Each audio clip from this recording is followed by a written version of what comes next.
Salve, salve quebrado, bem-vindo ao vlog número 37. Estamos aqui em casa hoje em Astória. E pra onde nós estamos indo hoje e sobre o que se trata esse vídeo? Esse vídeo eu tô indo lá na casa do Everton agora. Everton, pra quem não sabe, é um cara que, mano, antes de eu começar a fazer esses vídeos, o Everton já fazia. Só que hoje a gente não faz mais. Esse o Everton é um cara que tem um filho.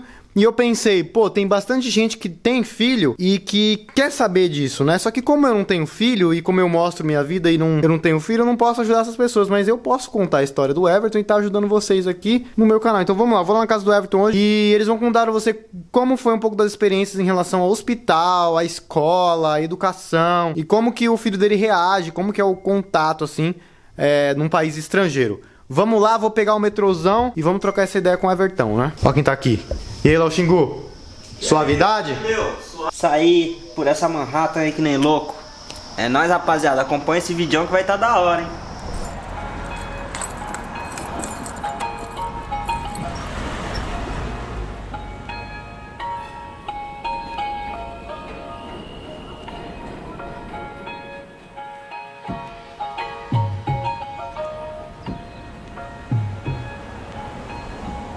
Tenho um filho que tem 4 anos de idade. Eu vim pra cá com ele, ele tinha 1 ano e 6 meses. Ser pai na América, cara, é um negócio muito diferente. Eu, graças a Deus, eu tive essas duas experiências, de ser pai no Brasil e ser pai aqui nos Estados Unidos. Então, os pontos positivos de ter filho no Brasil é a questão familiar, quando a gente tem família próxima, amigos. Então, o carisma do povo brasileiro, isso é bem interessante, criar o filho dentro desses vínculos, que nos Estados Unidos já são criados totalmente frios. Questão escolar que a gente trabalha muito, isso, o Paulinho desde os 4 meses, ele frequenta já a escola. Aqui eu falei assim, ai filho, dá um abraço no teu colega.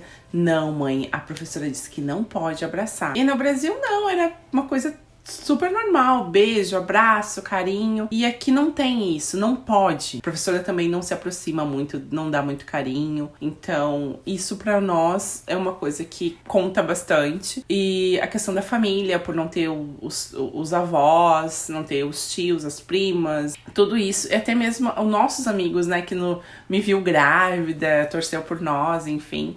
Não ter esse contato hoje com o nosso filho é uma questão bem complicada. Acho que a grande diferença de criar um filho no Brasil e criar um filho nos Estados Unidos, na minha opinião, pontos favoráveis para os Estados Unidos. Os Estados Unidos é um país seguro, então a gente sabe que o nosso filho vai estar seguro. A gente não tem aquele medo do que vai acontecer, com quem ele tá muito envolvido, aquela coisa toda. É diferente, gente, é diferente. Os receios continuam os mesmos, né? Tem um receio, mas o medo é outro. A gente vem dessa cultura, então o medo a gente tem sempre aquela questão, assim, esse amiguinho, ele tem umas brincadeiras mais violentas, eu não quero perto do meu filho.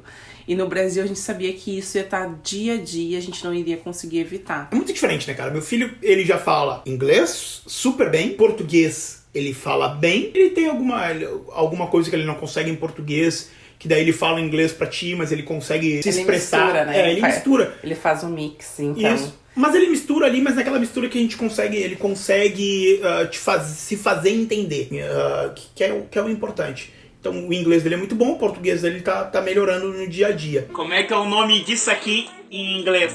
Finger. E em português? Dedo. Dedo. Dedo. Que é o nome disso aqui em português? Face. Em inglês, como é que é? Roxo. Não, em inglês. Não, roxo de ser face. Ok, rosto é face. Ok. E ele fala um pouquinho de espanhol, né? E fala um pouco de espanhol pela convivência da escola, né? Quando a gente tava mais ou menos 2 meses de América, o nosso filho ele teve uma febre alta. Uma febre alta e constante. A gente dava medicação pra ele, a febre passava e voltava e sempre retornava a febre mais tarde. E isso aconteceu 1 dia, 2 dias. A gente decidiu levar no médico, porque a gente se assustou. E a gente correu e levou no médico. Tem um médico próximo aqui de casa, a gente foi e levou no médico. Chegando lá no médico, a gente tinha um receio. Como vai ser esse atendimento pra nós, né? Precisamos utilizar o serviço de saúde dos Estados Unidos. E aí, todo mundo fala, plano de saúde é super caro, porque a questão de saúde aqui praticamente não é pra todos, porque é muito caro. A gente não passou por isso, assim, nenhum tipo de aperto com relação a isso. Bem pelo contrário, a gente foi super bem acolhidos. Paulinho precisou ir umas 3 vezes, né, amor? Umas 3 vezes no hospital pra pegar, porque a febre era muito alta, era constante também. E ele fez vários acompanhamentos lá, questão de medicamento, tudo. Ele foi encaixado num plano de saúde do governo, que se chama Healthcare. E é tudo free. Mas a gente se apavorou quando a gente terminou de usar o serviço. Tu vai no serviço, tu usa o hospital, tu é medicado, tu é auxiliado em tudo no hospital.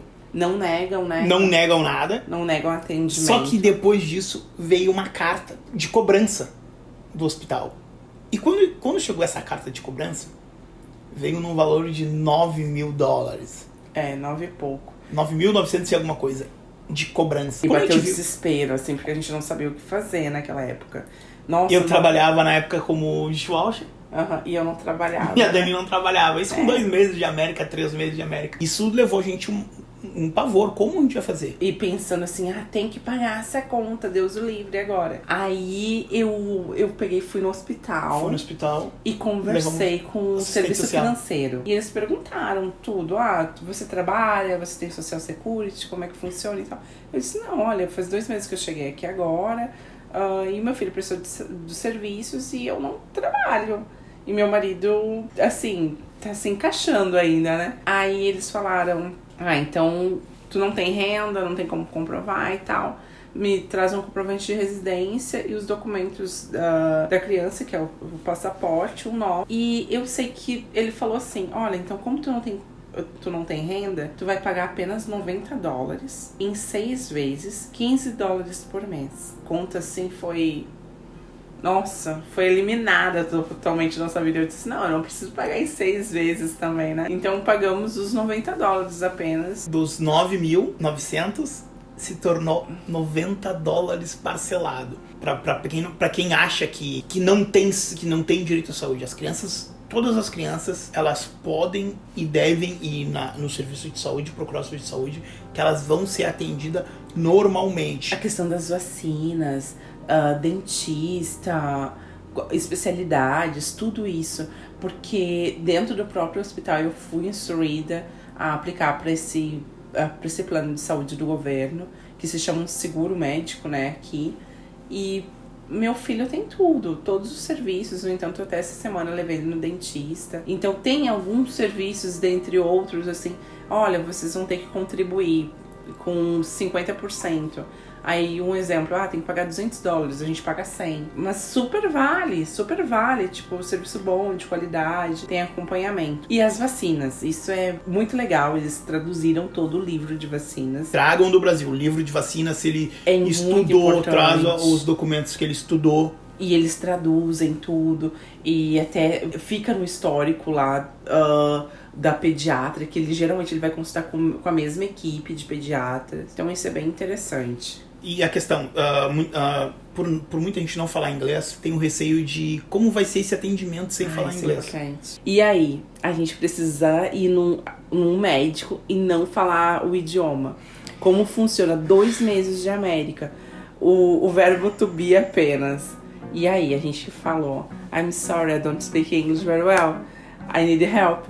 Aí eles, what language you speak? Que língua você fala?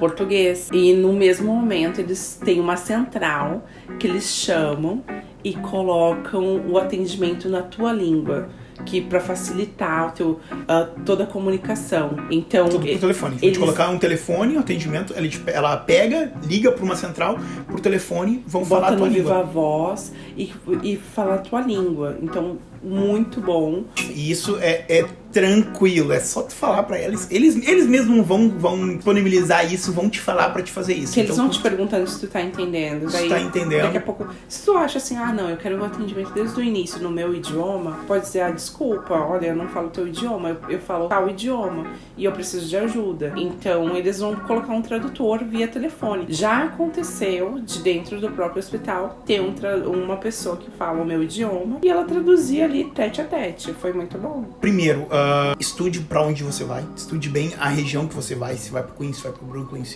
estude bem a região que você vai. Se é o que tu precisa, venha com coragem, o teu filho vai ser bem tratado, o teu filho vai ter uma qualidade de vida melhor. No mínimo ele vai falar, no mínimo ele vai falar 3 línguas. Futuramente teu filho vai te agradecer, se é a tua vontade. Não tem por que ter medo, sabe? A mudança aqui, ela exige muito da gente ser polivalente, né? E também a questão se preparar. A questão do clima é totalmente diferente. O clima do nosso país pra cá. Não importa se tu tá no norte, se tu tá no sul, o clima, o inverno aqui ele é super rigoroso, o verão ele é super rigoroso, mas isso não é nada que a gente não possa se adaptar. E existem roupas, existem calçados apropriados pra isso. Os parques no verão eles são super apropriados pra isso. Então tem tudo, tu tem uma estrutura aqui. A questão de escola, a gente fala muito essa questão do idioma, que o nosso filho certamente, né, vai ser fluente no mínimo em 2 línguas, porque eu acredito que eu tô dando uma oportunidade pro meu filho dele ser o que ele quiser. Se ele quiser ser um astronauta, se ele quiser ser um piloto de avião, se ele quiser ser um cozinheiro, ele vai ser tudo que ele quiser na vida. E se ele, por fim, ele olhar e disser assim, mãe, eu não sou feliz nos Estados Unidos, mas eu quero morar na Espanha, meu filho fala espanhol. Se meu filho aprender mandarim aqui e ele olhar pra mim e disser assim, mãe, na China tem uma baita de uma oportunidade, eu quero ir pra lá, ele vai ter, no mínimo, a língua, ele vai se virar melhor, entende? Do que eu cheguei aqui crua, mas ele vai estar preparado. E eu acho que a gente dá uma estrutura, dá a base para os filhos, para eles realizar todo e qualquer sonho que eles são super capazes. Eu acho que isso é mais do que uma missão de um pai e de uma mãe. Eu acho que isso é amor, né? Então eu tô preparando meu filho para isso, para o mundo, não só para mim. E aqui eu achei segurança, eu achei educação, eu achei oportunidade, até mesmo pra mim que vim começar aqui como mãe de primeira viagem, meu primeiro filho, sem família, sem aquela coisa, fica com a tua avó hoje, fica com a tua tia. A gente dá um jeito e a vida, ela conspira ao nosso favor e as crianças, elas se adaptam muito rápido. Então tem que se preparar emocionalmente. O clima, olha, eu vou pra lá em agosto. Como é que é em agosto? De escola, eu vou mudar em dezembro. Mas as escolas começam em julho, agosto, setembro. Tem que pesquisar antes, eu acho que vale super a pena. A gente veio com o Paulinho pequenininho, 1 ano e meio. Então a gente colocou ele direto num daycare. E foi totalmente rede privada, por ele não ser americano. Os pais que vêm pra cá pensando, eu vou pra lá que é tudo free. Não é tudo free também. A partir de 4 anos de idade, tu tem direito ao pré-K, que vem a ser ao jardim de infância, ao pré-jardim de infância, que começa dos 4 anos. Só que daí é das 8 da manhã até as 2 da tarde. O pós-escola, a gente tem que pagar. Ônibus escolar também não é free pra todo mundo. Tu tem que ter em mente assim, eu não vou morar perto da escola, tá, então eu vou me programar pra mim pegar um Uber, pra mim pagar um ônibus escolar, que é o que a gente faz, a gente não mora pertíssimo da escola, mas eu não quero trocar meu filho de escola nesse momento. Então eu me adaptei, eu procurei uma forma de facilitar a vida dele. E eu acho que é isso. A gente tem que facilitar a vida das crianças e se preparar. Espero que esse vídeo ajude muita gente que tenha filhos, tenha vontade de vir morar aqui nos Estados Unidos. Desejo boa sorte pra vocês e se é o desejo de vocês, venham.